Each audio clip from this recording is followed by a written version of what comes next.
ଜୟ ଜଗନ୍ନାଥ, ଜୟ ଶ୍ରୀ ବଳଦେବ ଜୀଉ।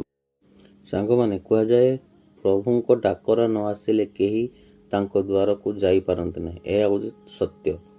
ବହୁତ ଦିନ ଅପେକ୍ଷା କଲା ପରେ ଆଜି ଶେଷରେ ମୋତେ ପ୍ରଭୁ ଶ୍ରୀ ବଳଦେବ ଜୀଉଙ୍କ ମନ୍ଦିରକୁ ଆସିବାର ଏବଂ ତାଙ୍କ ପବିତ୍ର ଦର୍ଶନ କରିବାର ସୌଭାଗ୍ୟ ମିଳିଛି।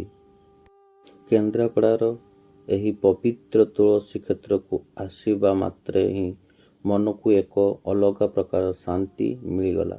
ଏଠାରେ ବଡ଼ ଭାଇ ପ୍ରଭୁ ଶ୍ରୀ ବଳଭଦ୍ର ମୁଖ୍ୟ ଦେବତା ଭାବେ ପୂଜା ପାଇଥାନ୍ତି। ବହୁତ ଦିନ ହେଲା ମନରେ ଇଚ୍ଛା ଥିଲା ପ୍ରଭୁଙ୍କ ସେହି ଦିବ୍ୟ ମଣି ବିଗ୍ରହକୁ ଆଖି ପୂରେଇ ଦେଖିବି। ମୁଁ ଯେତେ ମନ୍ଦିର ଭିତରକୁ ଯାଉଥିଲି ମୋ ମନରେ ସେତେ ଆନନ୍ଦ ଓ ଉଲ୍ଲାସ ଭରି ଯାଉଥିଲା। ମୋତେ ଯେମିତି ଶାନ୍ତି ଅନୁଭବ ହେଉଥିଲା।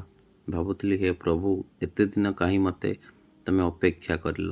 ମୁଁ କ'ଣ ଏମିତି ଦୋଷ କରିଥିଲି କି ଯେ ତମେ ମୋତେ ଏତେ ଦିନ ଅପେକ୍ଷା କରାଇଲ ତମ ଦର୍ଶନ ପାଇଁ?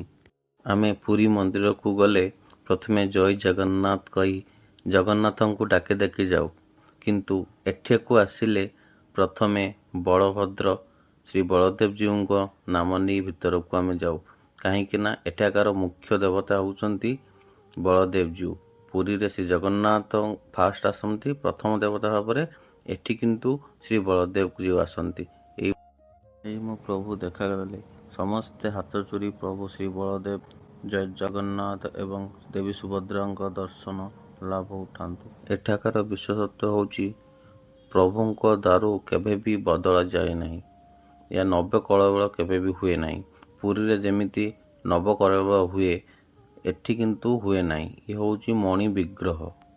ପ୍ରଭୁଙ୍କ ଦର୍ଶନ ସାରି ପାଖରେ ଥିବା ସବୁ ଦେବାଦେବୀଙ୍କ ମନ୍ଦିର ଦର୍ଶନ କଲି। ମା ଲକ୍ଷ୍ମୀଙ୍କ ମନ୍ଦିର ଦର୍ଶନ କରି ଆମେ ବାହାରିଲୁ ପ୍ରଭୁଙ୍କର ମହାପ୍ରସାଦ ସେବନ ପାଇଁ।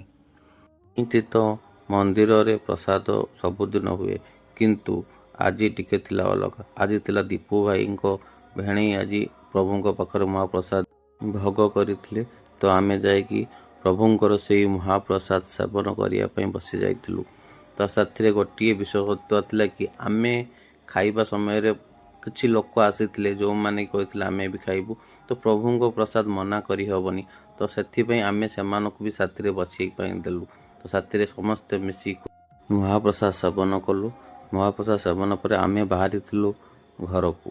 ଯଦି ଆପଣମାନେ ବି ବହୁତ ଦିନ ହେବ ଏଠାକୁ ଆସିନାହାନ୍ତି, ତେବେ ସମୟ ବାହାର କରି ପ୍ରଭୁଙ୍କ ଦର୍ଶନ